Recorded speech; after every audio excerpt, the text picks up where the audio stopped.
It's up to the artist to take the baton from Taylor Swift. The reason that we focus on Taylor Swift is because everybody knows who she is. In the meantime, there are 1 million of us and one of her. So the question is, what do you intend to do with the information now that you have it? The major record labels killed the CD single.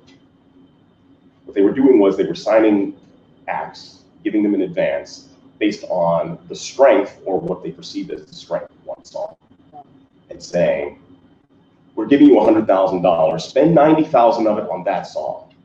Spend the other 10 grand on the rest of the record. And what they would do is put the entire record out, charge $20 for it, and make it impossible for the consumer to buy that song, even though they pumped $1 million into making it a hit. If you wanted the record, if you wanted the song, you had to buy the album. What happens as a result of that? Well, the consumer kicked back and said, okay, what we're going to do is we're going to put that song on our file sharing site and just let everybody download it for free. Not a single artist sued Napster.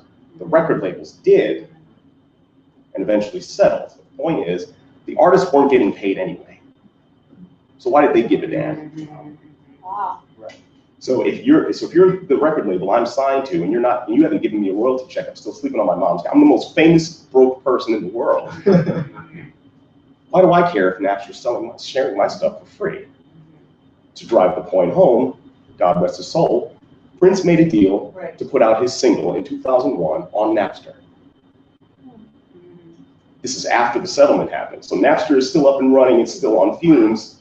So this kid says, okay, Prince, I'll give you $10,000 for that. Prince said, keep your money. And then he went on TV, just like Taylor Swift did, and said, I'm not getting paid either way. Or I wasn't when I was signed to a label. This was after he went indie. The point is this. What do you do with the information you have? If you called USA Today and said, I don't like how record labels and major labels are structuring their contracts. It's all in their favor, and it's exploiting us. USA Today is going to hang the phone up on you. If Michael Jackson called when he was alive, or Prince called when he was alive, or if Taylor Swift makes a phone call, they're going to stay on the phone with him for 4 hours.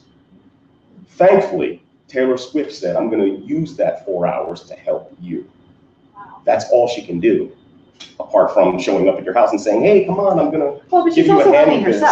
Right, well, she's helping herself, but the point is, Taylor Swift, whether or not she does this, is still Taylor Swift.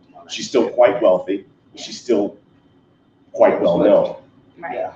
So she's handing you information by doing this. She's drawing attention to something. Unfortunately, most indie artists are going to say, she's Taylor Swift, she can do that. This doesn't apply to me, which is sort of the same thing as saying, and I'll try not to pontificate too much here, but it's sort of the same thing as saying, well, I'm white and I'm privileged, so what happens to black people doesn't affect me. But you stand in a position to benefit from this. So what are you going to do? Now that you have the information, how are you going to use it? How are you going to use it to your advantage? Are you going to assemble a community that's going to say, you know what? Maybe we just should try not putting our stuff on Spotify, just to see what happens. And if it blows up, Spotify is going to want you on there. They're going to want you on there. And don't say it can't blow up. If anybody, listen, when I was just out of college, the biggest song on radio was a song called Because I Got High, written by a guy who recorded it in his living room on a 4-track. This wasn't that long ago.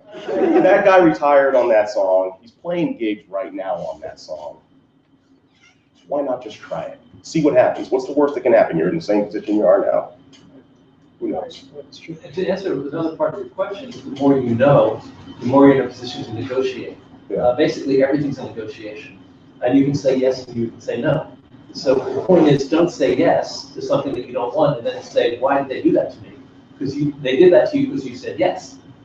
So it's really about understanding everything that's been said, understanding the details of what's going on in your business and making educated decisions about what you're going to do.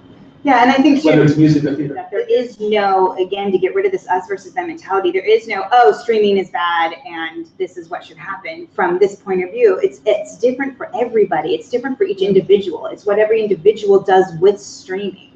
Well, I'm going to just add to that. It's funny when you were mentioning the Napster situation, I was instantly thinking of Lars Ulrich from Metallica. So Metallica had a big problem with Napster. And ultimately, just maybe even a few months ago, Lars Ulrich was the person to actually now say that the collection of data from their sites is what's fueling their business. And so they've come around 360 in terms of that. So when we talk about another way and different approaches to things, I think just to add to the point is there are so many different ways to achieve that one goal, or several goals. Looking at Prince, I think what Prince did was brilliant with Napster. Then you look at someone like Lars Ulrich, who's also an artist, who had a major problem with Napster, but now sees the value in data and how data could fuel art in a way that that really funds and fuels their business. Art makes biz.